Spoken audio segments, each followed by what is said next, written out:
Hello, this is McD the Beast, and this is McD Sports 4 coming to you today with my ACC football predictions for the 2023 college football season. Before I continue, don't forget to hit the thumbs up. Please subscribe to the channel. I really appreciate if you do that. We're trying to go to channels. Go ahead and do that. The ACC this year is going to be a pretty competitive league. A lot of people are picking two teams to represent the ACC championship game. Let's see if I agree with that. Um, but I look at this league. I think 13 out of the 14 teams really have a shot to make a bowl game. Um, and we'll see what happens. So let's get right into it. We'll kick it off with first place in the ACC. I went with Clemson, 10-2, 7-1 in the ACC here. The one game in the ACC I have Clemson losing is that week one game on the road against Duke. I just have a feeling about that game. Clemson bring back 15 starters, 7 on offense, 8 on defense. That was Sweeney. We know what he's about. You're bringing Garrett Riley as the OC. K. Kupnick is the new QB. So a lot of people are high on him. Gary Riley, by the way, OC from TCU. So you know that if you watched TCU any last year, you know that Gary Riley could call plays, and he's also Lincoln Riley's brother. So that should tell you all you need to know there. So the out conference game I have Clemson losing is the final game. I think South Carolina wins it again. I know revenge is going to be on the mind of Clemson. I'm going to go with the Gamecocks in that one. I do think Clemson should be favored in that game, but I just have a feeling about that one as well. Clemson will get a win against Notre Dame, North Carolina, Miami, and Florida State in the ACC as well. So those will be kind of your big wins there in the ACC. And Clemson should have a shot to win the ACC here. So 10-2, 7-1 in the ACC. Second place in the ACC is Florida State. 10-2, 7-1 as well. The tiebreaker going to Clemson. That's the game I have. Florida State losing in the ACC.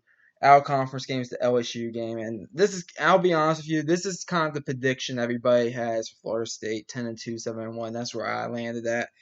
They bring back 17 starters, 8 on offense, 9 on defense. I'm pretty high on this Florida State team. I think this team could very well be a dark horse to make the playoffs. But LSU and the neutral site game in Orlando, LSU is going to have revenge on their mind after last year. And then Clemson. Clemson will be favored in that game since Death Valley. I went ahead and gave that game to Clemson. So you also have games against Pitt. Um, you get Miami at home. So Florida State will get some games in the ACC that are going to be competitive games as well. But at the end of the day, I think Florida State is clearly the second best team in the ACC. 10-2, 7-1 in the ACC. Now, third place in the ACC. This is a team, if you're looking for a team not named Clemson or Florida State, this is the team I landed on with who I think could possibly compete for that spot, and that is Pitt. I had Pitt going 9-3, 7-1 in the ACC. Tiebreaker goes to Florida State because of the head-to-head. I do have Pitt going 2-2 in the non-conference with losses on the road against Notre Dame and on the road against West Virginia. I think West Virginia pulls off an upset there in week 3. But this Pitt team, they bring in the quarterback from Boston College, Phil Jerkovic. I think he's going to do fine at Pitt. I believe in Pat Narduzzi. They only bring back 12 starters, Pitt, 7 on offense, 5 on defense. But you look at Pitt, it's really been a success story there with Pat Narduzzi, and I think that continues. They do have games at home against North Carolina, on the road against Virginia Tech. I know Virginia Tech isn't expected to be that good this year. Uh, that is a tough place to play. Louisville at home is not going to be a give me. Florida, obviously, the Duke game at the end of the season is not going to be a give me as well there. But Pitt 9-3, 7-1 in the ACC. I'm pretty high on this Pitt team. Pitt, I think, is going to be the right at the end competing for a spot in the ACC championship game. Fourth place in the ACC, I got North Carolina going 9-3, 6-2 in the ACC. North Carolina brings back 17 starters, 9 offensively, 8 defensively. I do think this defense will be better, but at the same time, this schedule it, in my opinion, it just doesn't really line up well for North Carolina. The two games in the ACC I have the Tar Heels losing here is Pitt and Clemson both on the road. The NC State game on the road is not going to be a give me. Miami at home is not going to be a give me. And I actually think North Carolina loses in a mild upset at the neutral site game in Charlotte against South Carolina. Um, the, they had Drake May, obviously. You know what he's about. He's gonna be a candidate for the Heisman, but at the end of the day, I just see North Carolina coming up a bit short. They have a crack at 10 wins in the bowl game, which is a good thing. I think for the Tar Heel program, but 9-3, 6-2 in the ACC for the Tar Heels. Fifth place in the ACC. By the way, I should have mentioned this at the beginning of the video. ACC does not do divisions. Fifth place is Louisville in the ACC, 7-5, 5-3 in the ACC. Louisville, they bring in Jeff Brom they bring him in as head coach after Scott Satterfield went ahead and he took the Cincinnati job. I actually thought they fired Scott Satterfield. I was wrong with that assessment. I look at Louisville as I'm trying to get my notes here on them. Louisville, in my opinion, here we go. Louisville, they bring back 13 stars, 6 offensively, 7 defensively. They're basically going to be running the offensive system that Louisville had that Jeff Brom ran at Pitt. Not Pitt. Jeff Brom ran at Purdue. Um, Jeff Brom basically brought in that whole offensive coaching staff and the quarterback transfer, Jack Plummer. There, I really think Louisville, and the schedule's easy for Louisville as well. 7-5, 5-3 in the ACC. The two losses there for Louisville will be the Kentucky game and the Notre Dame game. Even though I think Louisville definitely has a shot in both of those games. I'm high on Kentucky and I'm really high on Notre Dame, but they'll beat Indiana, Murray State in the non-conference, and then 5-3 in the ACC. I went ahead Miami, North Carolina, Pitt. Those are the three games there. I think Louisville loses there in the ACC, all three road games. But I think Louisville. I think Jeff Brom. I think he can do great things at Louisville. You've seen Louisville ranked in the top 5 before being a national championship contender there. Now, granted, it was a generational player in Lamar Jackson, but I mean, Louisville, ACC maybe having a bit of a down year like a few years ago. Louisville could win the ACC with Jeff Brom, so keep that in mind. But Louisville, they go ahead at Jeff Brom's first season, finish in 5th place at 7-5, 5-3 here in the ACC. 6th place in the ACC. I'm gonna go with Miami, the Hurricanes.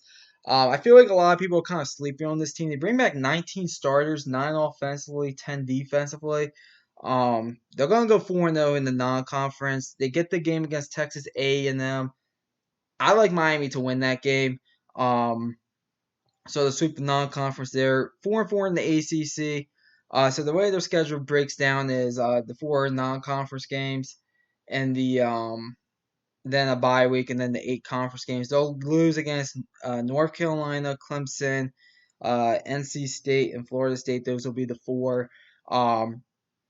They have chances against NC State. They could easily knock off the other 3 teams. Miami can, in my opinion. Mario Cristobal will be competing for ACC championships. Maybe not this year, but probably at most by 2025, I think he would. I mean, this was kind of a bit of a rebuilding project when he came in there, even though I made my thoughts known what I thought about how Miami handled that situation. Tyler Van Dyke, he comes back at quarterback. I think Miami's going to be pretty good this year. I really do. I think and they could be better than 8-4. They really can. This is a team. I know I said Pitt. Miami is the other team I think that can make the ACC championship game. I just think the schedule doesn't work out for them in the conference. But 8-4, 4-4 in the ACC. 7th place in the ACC. I'm gonna go with Duke. Duke is a team that I am pretty high on. I think a lot of people are still sleeping on. 7-5, 4-4 in the ACC. They bring back 18 starters, 10 offensively, 8 defensively. Mike Elko has done an excellent job since he's gone there. 9-4 year one. I think they take a bit of a step back record-wise. That's primarily because the schedule was a lot easier last year. 3-1 in the non-conference. Notre Dame will beat them at home. And don't overlook that UConn game either. UConn is a team that won, I believe, 6 games last year and made a bowl game. They'll go 4-4 in the ACC, including a big upset win in Week 1 against Clemson. They'll go ahead. They will lose to Pitt. They will lose to North Carolina, Louisville, Florida State. Those are the 4 I have. Duke losing. They'll go ahead and beat NC State, Wake, Forest, and Virginia. So Duke, in my opinion, they're going to be competing for 8 wins going into the bowl game. This is a team that I think Mike Elko, if this continues for another year or two, he will be having a much bigger job. I am really impressed with what I'm seeing Mike Elko do at Duke.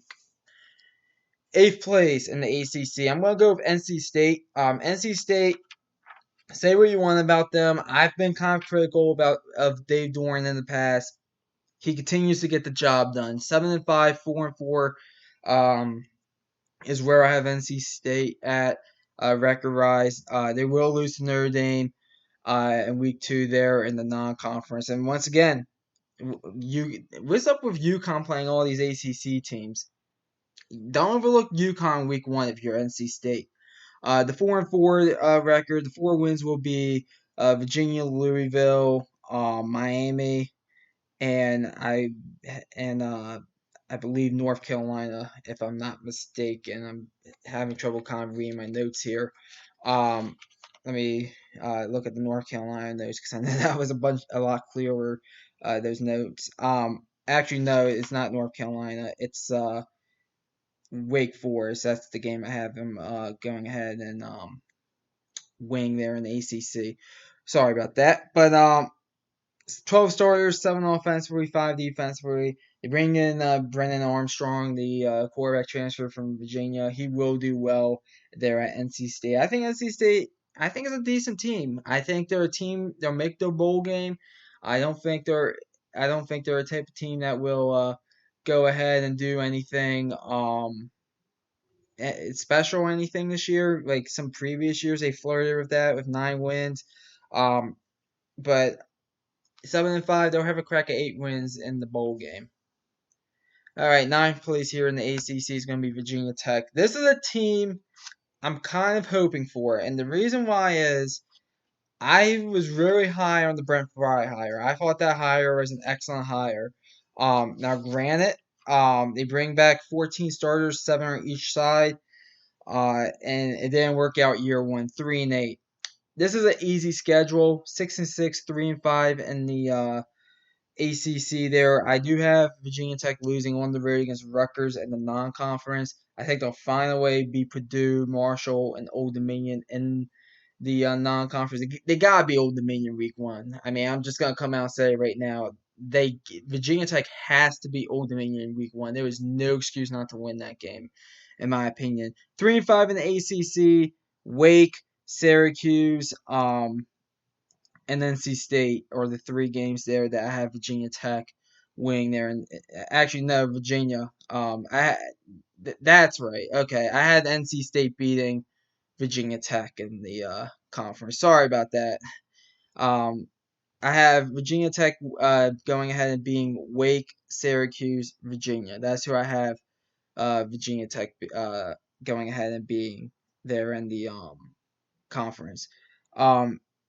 So probably not many big wins. The Purdue one probably be kind of big, because I do think Virginia Tech could be a slight dog in that game. But overall, I think year 2 under Brent Fry is going to be a lot better than year 1. So 6-6, 3-5 here in the ACC. Virginia Tech goes bowling. Let's see here. So, 10th place here in the ACC. We got Georgia Tech. Another team here, Georgia Tech. I think some people are kind of sleeping on this team a little bit. I don't think they make a bowl game. I think they come up a bit short. Bring back 12 starters, 5 offensively, 7 defensively. Haynes King, the transfer from Texas A&M, goes ahead and he comes in there at Georgia Tech. Brent Key did a great job filling in the interim spot. That's why he got the head coaching spot. And I think that continues.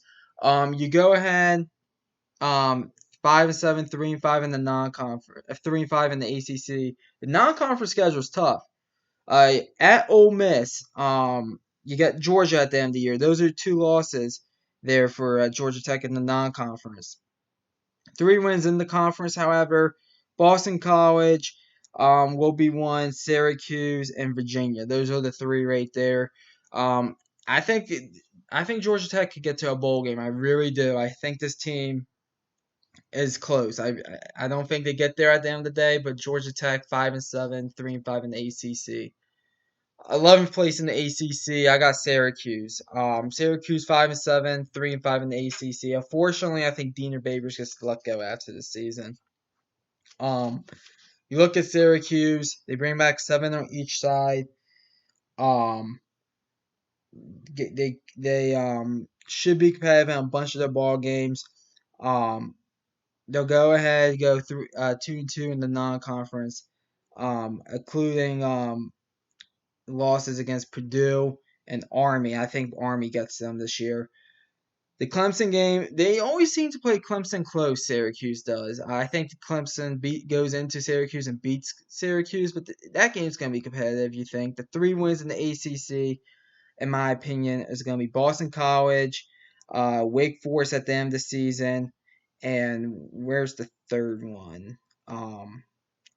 I forget the third one, but I believe it's I forget the third one, but they'll beat Boston College and Wake Forest. I believe it's Georgia Tech. I misspoke there. My notes all screwed up here. I'm sorry, guys, but 5-7, 3-5 in the ACC. I think this is a team that could very well make a bowl game. I just think they come up a bit short. So I'm gonna go ahead and say 5-7, 3-5 here in the ACC. 12th place here in the ACC is going to be Wake Forest, 5-7, 2-6 in the ACC. There's going to be a team that I think is going to be left out that probably is a bit better than what the record is. For me, that's Wake Forest. They only bring back 11 starters. They bring in a new quarterback. Dave Clarkson will get everything he can out of this team. But at the end of the day, I have Wake Forest going ahead losing in the non-conference to Notre Dame. The 2 wins in the ACC, in my opinion, will be probably Georgia Tech and NC State. Those are the 2 right there. It's going to be a year that they get some of the tougher opponents at home. Pitt, Florida State, for example, NC State. But at the same time, they're going to be in some of these ball games. They're just going to come up a bit short. And that's why I just couldn't pull the trigger for Wake Forest to make the bowl game. And I hope I'm wrong for Wake Forest's sake, but I just couldn't pull the trigger. 5-7, 2-6 here in the ACC. Only bringing back 11 starters. Don't know where they're. I think this could be a bit of a rough season for them. 13th place in the ACC is Boston College. Boston College is a team. They bring back a bunch of starters, 15 total, 9 offensively, 6 on the defense. They bring in a new quarterback, and that's why I kind of just couldn't pull the trigger. Jeff Hafley, he's on the hot seat. I do think he gets let go there at the end of the season. 2 games in the ACC is going to be Virginia Tech and Virginia, so they're going to beat the Virginia schools.